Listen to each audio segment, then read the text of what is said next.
What the Buddha Taught by Walpola Rahula. Chapter 4, Third Noble Truth. Nirodha, the cessation of dukkha. The third noble truth is that there is emancipation, liberation, freedom from suffering, from the continuity of dukkha. This is called the noble truth of the cessation of dukkha.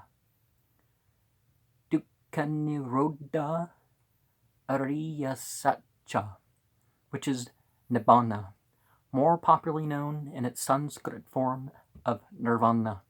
To eliminate dukkha completely, one has to eliminate the main root of dukkha, which is thirst, tanha, as we saw earlier.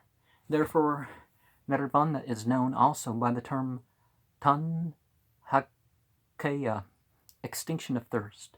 Now you will ask, but what is nirvana?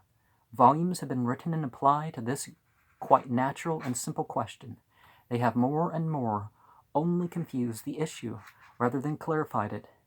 The only reasonable reply to give to the question is that it can never be answered completely and satisfactorily in words, because human intelligence is too poor to express the real nature of the absolute truth, ultimate reality, which is nirvana.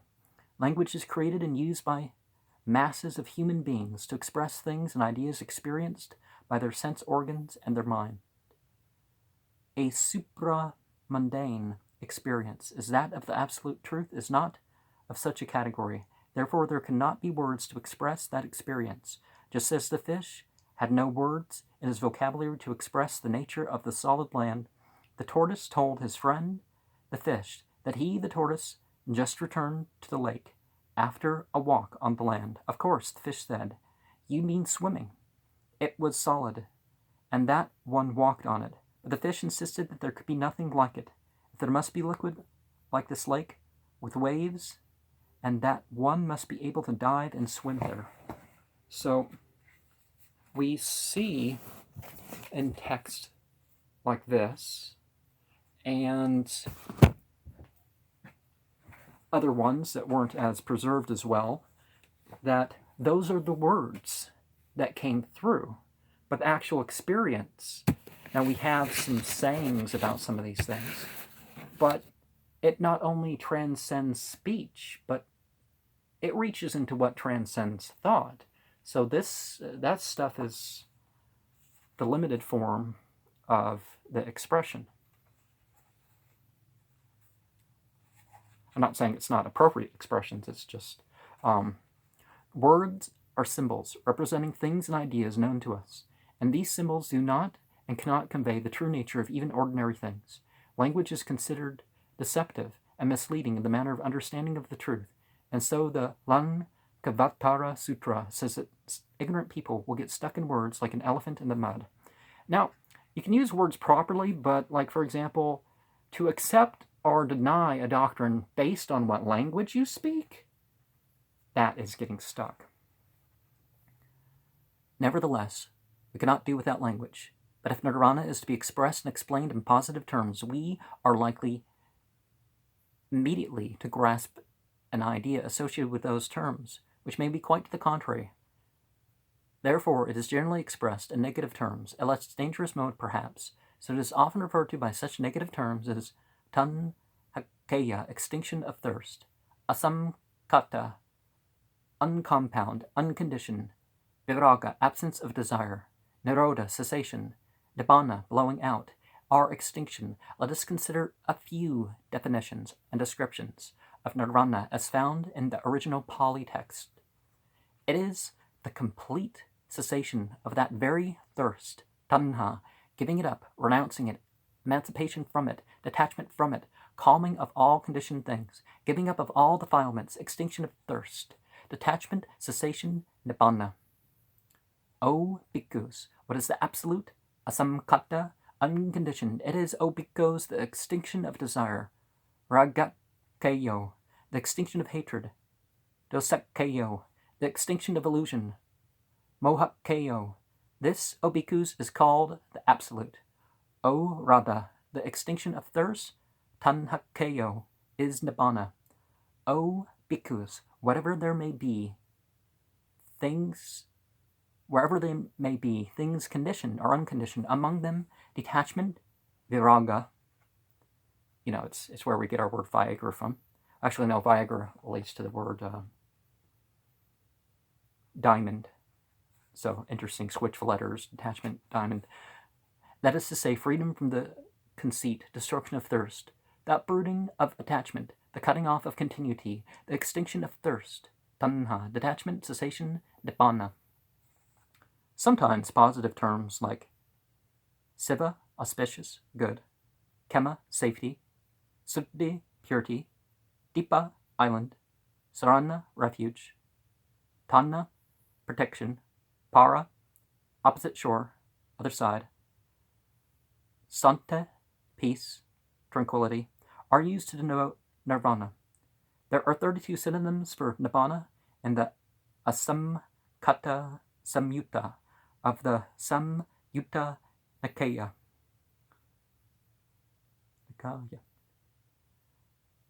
They are mostly metaphorical. Just like in the Bible, we don't realize that it's like hell. South of Jerusalem, Gehenna is like hell. It's not hell itself. It's kind of to remind you of that. You know, all those Zionists running around with guns, right?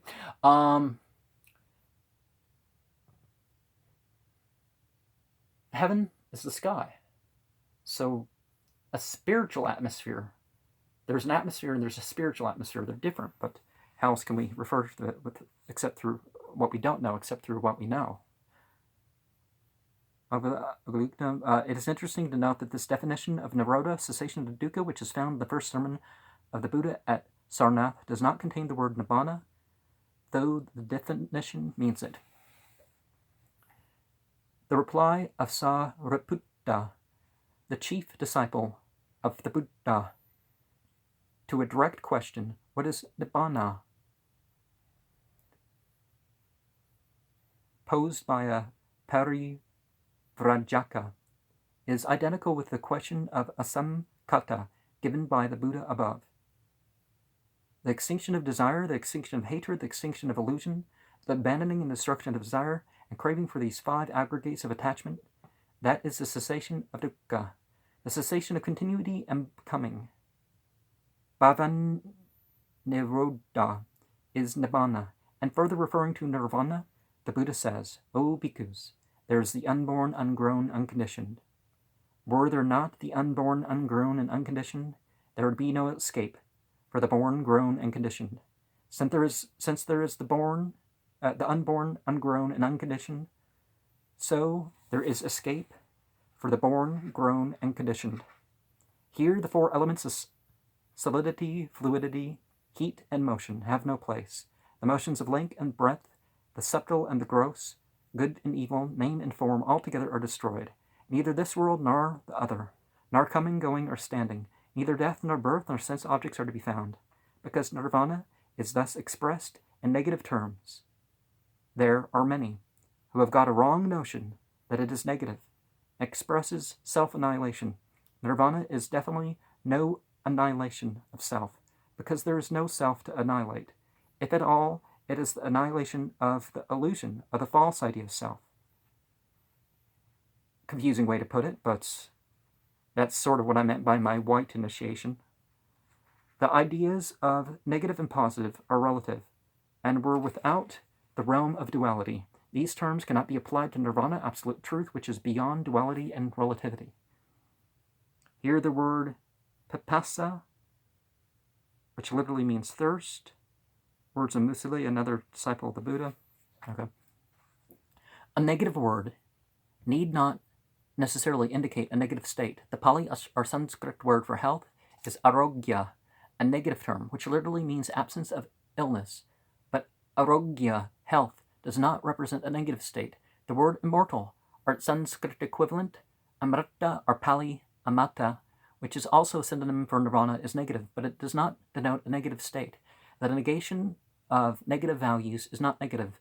One of the well-known synonyms for nirvana is freedom. Pali mutta, Sanskrit mukti. Oh, mukti, yeah. Nobody would say that this freedom is negative, but Even freedom has a negative side. Freedom is always a liberation from something which is obstructive, which is evil, which is negative. But freedom is not negative. So nirvana, buddha, or vimutte, absolute freedom. It's freedom from all evil. Freedom from craving, hatred, and ignorance. Freedom from the terms of duality, relatively, time and space. Now, if you're going to say the word negative like it's saying evil, you're too much in the realms of duality. We may get some idea of nirvana as absolute truth from the Dhatuvibhanga Sutta of the Majjhima Nikaya. This extremely important discourse was delivered by the Buddha to Pukusata, already mentioned, whom the master found to be intelligent and earnest in the quiet of the night in a potter's shed. The essence of the relative portions of the sutta is as follows. A man is composed of 6 elements: solidity, fluidity, heat, motion, space, and consciousness. And let me interject, what is an aura?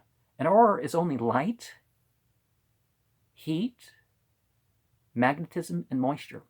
That's it. Stop putting these moral things on that. He analyzes them and finds none of them is mine, or me, or myself. He understands how consciousness appears and disappears, how pleasant, unpleasant, and neutral sensations appear and disappear.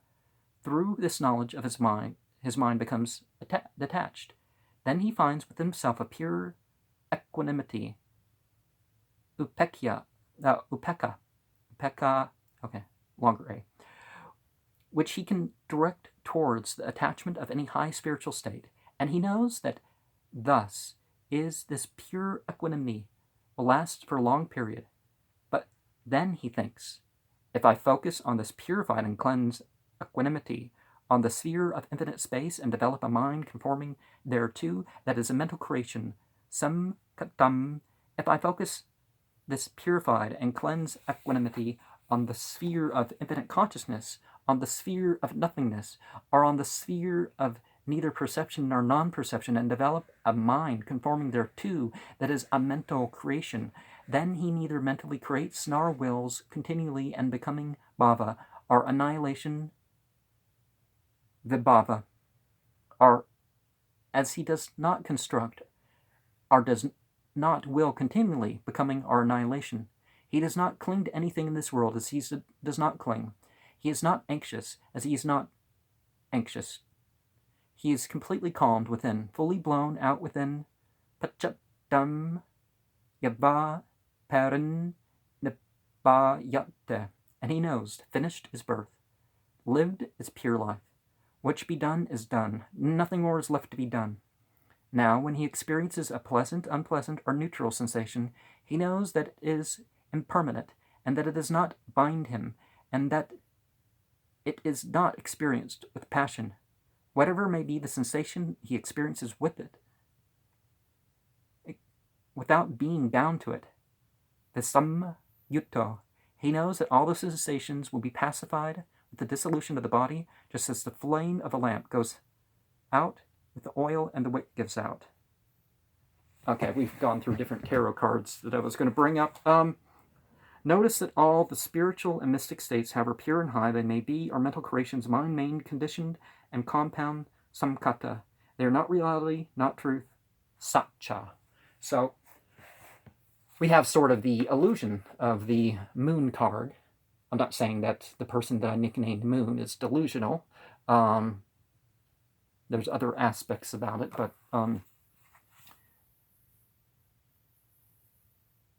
so we have a reformed sort of moon card, but we also have the maintenance and destruction of the tower card.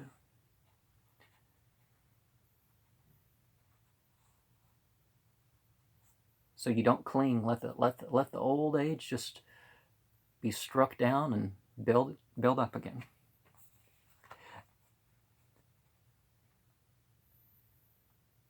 Therefore, O bhikkhu, a person so endowed is endowed with absolute wisdom, for the knowledge of the extinction of dukkha is the absolute noble wisdom. This, his deliverance, founded on truth, is unshakable. O bhikkhu, that which is unreality, mosadhamma, is false, and that which is reality, amosadhamma. Nibbana is truth, satcha. Therefore, O bhikkhu, a person so endowed is endowed with this absolute truth. For the absolute noble truth, paramam ariyasaccam, is nibbana, which is reality. Elsewhere, the Buddha unequivocally uses the word truth in place of nibbana. I will teach you the truth and the path leading to the truth. Here, truth definitely means nirvana. Now, what is absolute truth according to Buddhism? Absolute truth is that there is nothing absolute in the world, that everything is relative, conditioned, and permanent, and that there is no unchanging, everlasting, absolute substance, like self, soul, or Atman, within or without. This is the absolute truth. This means that he's not produced new karma, because now he is free from thirst, will, volition. The expression means that he is now an arhat. Yep, don't have to join some New Age cult, become an arahant. By your own spiritual achievement. I saw a video, aside from violating the rules of the religion that it proclaimed, it was saying that, oh, you know, you have to be formally trained. You can't look at the revelation and inspiration for yourself and make judgments. Or you have to look at what the popular conclusions are. Are you kidding me? The popular conclusions are not even to follow the religions more than, oh, well, let's perform some rituals. It gets like that. So looking at what popular or mainstream or whatever is, or if there's a circumstance you don't find the, yeah.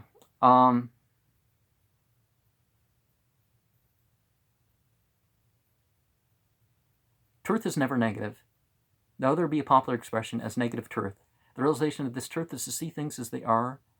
Yatha bhuttam, without illusion or ignorance. Avidya is the extinction of craving thirst.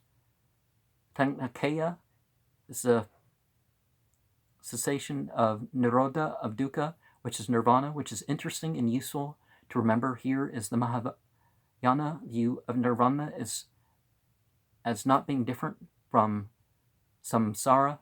The same thing is samsara or nirvana, according to the way you look at it, subjectively or objectively. This Mahayana view was probably developed out of our ideas found in the original Theravada Pali text, to which we have just referred in our brief discussion. So, Theravada is the one of the 18 original orthodox, as you would say, schools of Buddhism. And you might say that before that there was no Buddhism, but Buddhism sprung out of stuff connected to the Buddhas and Buddha yoga. Apparently the Buddha was a part of a whole string of Buddhas, but it is incorrect to think that nirvana is the natural result of the extinction of craving. Nirvana is not the result of anything. If it would be a result, then it would be an effect produced by a cause. It would be a samkhata, produced and conditioned. Nirvana is neither cause nor effect. It is beyond cause and effect. Truth is not a result nor an effect. It is not produced like a mystic, spiritual, mental state, such as jnana or samadhi. Truth is, nirvana is. The only thing you can do is see it, to realize it. There is a path leading to the realization of nirvana, but nirvana is not the result of this path. You may get to the mountain along a path, but the mountain is not the result, not an effect of the path. You may see a light, but the light is not the result of your eyesight. People often ask. I'm thinking of the hermit card, aren't I? He holds out that lamp, and he's got his own light, but he's looking for stuff that's just beyond his own light, right?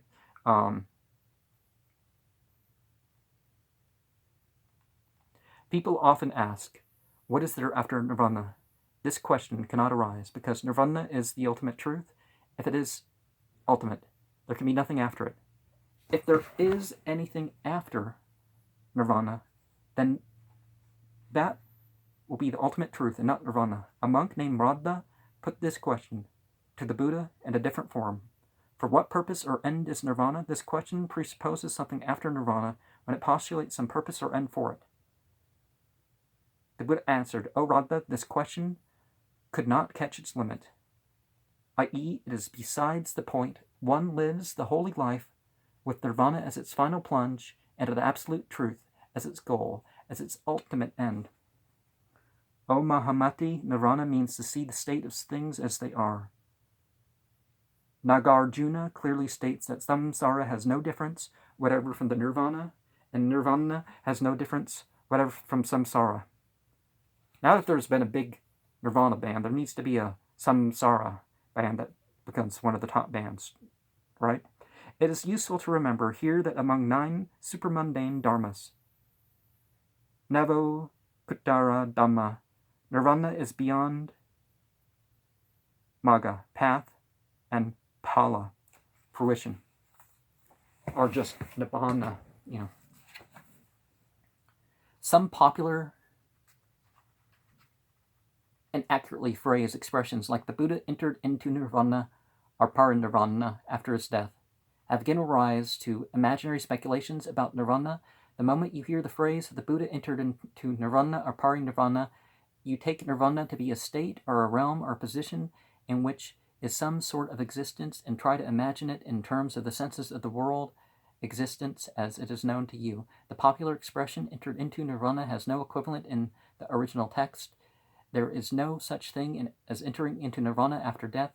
There is a word, parinibutto, used to denote the death of the Buddha or an arahant who has realized nirvana, but it does not mean entering into nirvana. Parinibutto simply means fully passed away, fully blown out, or fully extinct, because the Buddha or an arahant has no re-existence after his death. And yeah, live this life like you've got to accomplish everything that's to be accomplished for you in this life. And the Buddha tarot has this extra card, the Parinibbana. That doesn't have 23 cards instead of 22 trumps to kind of denote this. Or is that just the world card? No, I think it has 23 cards. So there's bound to be a lot of misunderstanding with that, and I think that's... But you continue, right? But yeah, I bet with that deck there's a lot of misunderstanding. I've done a bit around that. Now, another question arises. What happens to the Buddha or an arahant after his death? Parinirvana. This comes under the category of unanswered questions. Avyakata, even when the Buddha spoke about this, he indicated no words in our vocabulary could express what happens to an arahant after his death. In reply to a parivrajaka named Vacha, the Buddha said that terms like born or not born do not apply in the case of an arahant because of those things, matter, cessation, perception, mental activities, and consciousness, which are terms like born and not born, are associated and completely destroyed and uprooted, never to rise again after death. So in the New Age playlist I have, that would be green,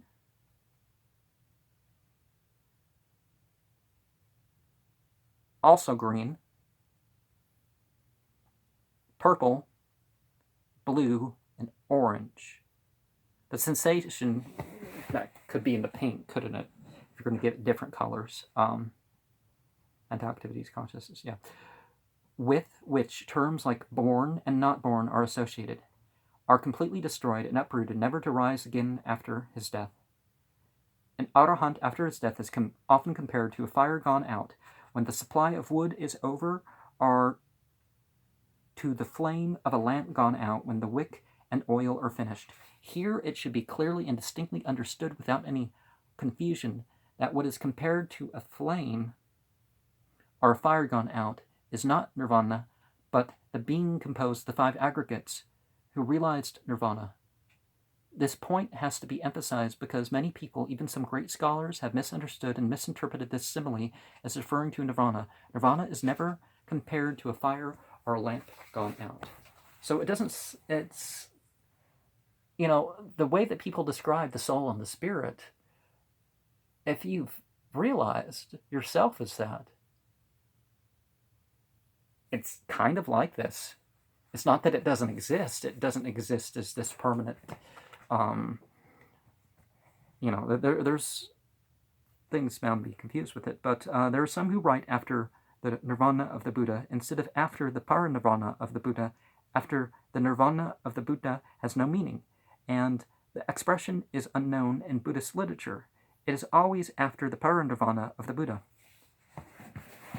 Things happen to doctrines after translations, particularly if there's issues with the translations. Some issues may be intentional, some issues may not. There is another popular question. If there is no self, no Atman who realizes nirvana, before we go on to nirvana, let us ask a question. Who thinks now? If there is no self, we have seen earlier that it is the thought that thinks, that there is no thinker behind the thought. In the same way, it is wisdom, panna, realization, that realizes. There is no other self behind the realization. In the discussion of the origin of dukkha, we saw that whatever it may be, whatever being or thing or system, if it is the nature arising, it has within itself the nature, the germ, or the cessation of its destruction. Now dukkha, samsara, the cycles of continuity, is the nature of arising. It must also be the nature of cessation. Dukkha arises because of thirst, tanha, and it ceases because of wisdom, panna. Thirst and wisdom are both within the 5 aggregates, as we saw earlier. And so we see, like in the Chariot card of the tarot, the vehicle. This is all the vehicle, these elemental physical things, this the mental force operating the whole thing. And the real communion of the saints is to go beyond that.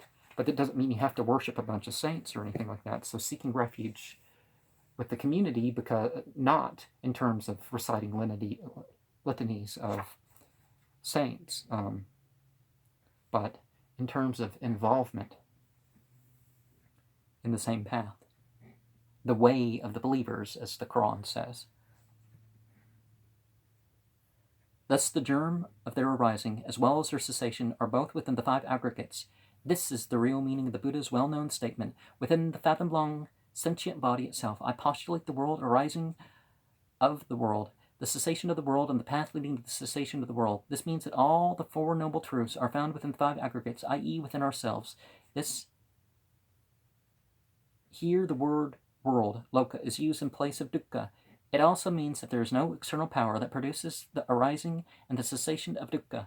When wisdom is developed and cultivated according to the 4th noble truth, the next to be taken up, it sees the secret of life, the reality of things as they are. When the secret is discovered, when the truth is seen, all the forces which feverishly produce the continuity of samsara and illusion become calm and incapable of producing any more karma formation. Because there is no more illusion, no more thirst for continuity. It is like a mental disease which is cured when the cause or secret of the malady is discovered and seen by the patient. In almost all religions, the summum bonum can be attained only after death, but nirvana can be realized in this very life. It is not necessary to wait till you die to attain it. He who has realized the truth, nirvana, is the happiest being in the world. He is free from all complexes and obsessions, the worries, troubles that torment others. His mental health is perfect. He does not repent the past, nor does he brood over the future. He lives fully in the present. Therefore he appreciates and enjoys things in the pure sense without self-projections. He is joyful, exultant, enjoying the pure life. His faculties pleased, free from anxiety, serene, peaceful, and he is free from selfish desire, hatred, ignorance, conceit, pride, and all such defilements. He is pure and gentle, full of universal love, compassion, kindness, sympathy, understanding, and tolerance. His service to others is of the purest, for he has no thought of self. He gains nothing, accumulates nothing, not even anything spiritual, because he is free from the illusion of self and the thirst for becoming. So we have mixed the themes of the devil and the art or temperance card, don't we? Oh, also the strength card. Yeah. Nirvana is beyond all terms of duality and relativity. It is there beyond our conceptions of good and evil, right and wrong, existence and non-existence. Even the word happiness, sukha, which is used to describe nirvana, has an entirely different sense here. Sariputta once said, "O friend, nirvana is happiness. Nirvana is happiness." Then Uddaya asked, "But friend Sariputta, what happens? Can it be? Is there no sensation?" Sariputta's reply was highly philosophical and beyond ordinary comprehension. That there is no sensation itself is happiness. Nirvana is beyond logic and reasoning. Atakavachara. However, much we may engage, often as a vain intellectual pastime in highly speculative discussions regarding nirvana or ultimate truth or reality, we shall never understand it that way. A child in the kindergarten should not quarrel about the theory of relativity. Instead, if he follows his studies patiently and diligently, one day he may understand it. Nirvana is to be realized by the wise themselves. Pachatam veditabo vinuhi. If we follow the path patiently with diligence, train and purify ourselves earnestly, and attain the necessary spiritual development, we may one day realize it within ourselves, without tasking ourselves with puzzling and high-sounding words. Let us therefore now turn to the path which leads to the realization of nirvana. And so let me briefly mention some sources that we're going to have. Here we have Visuddhimagga, we have Vibhanga,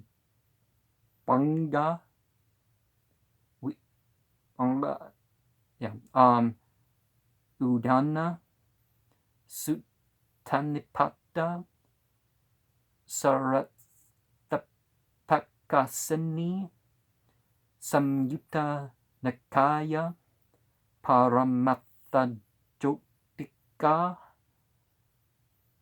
the Pali Text, Society of London, Mahavagga of the Vinaya, Siddhatissa Thera, Alutgama, Mahayana Sutra Lankara, Asanga, Madhyamika Karika of Nagarjuna, Majjhima Nikayata Katta Papanchasudani, Majjhima Nikaya, the Lankavatara Sutra, Dhammapadakatta, Dhammapada, i.e. the Dhammaratana, Digha Nikaya, Abhidharma Sumuchaya, Anguttara Nikaya.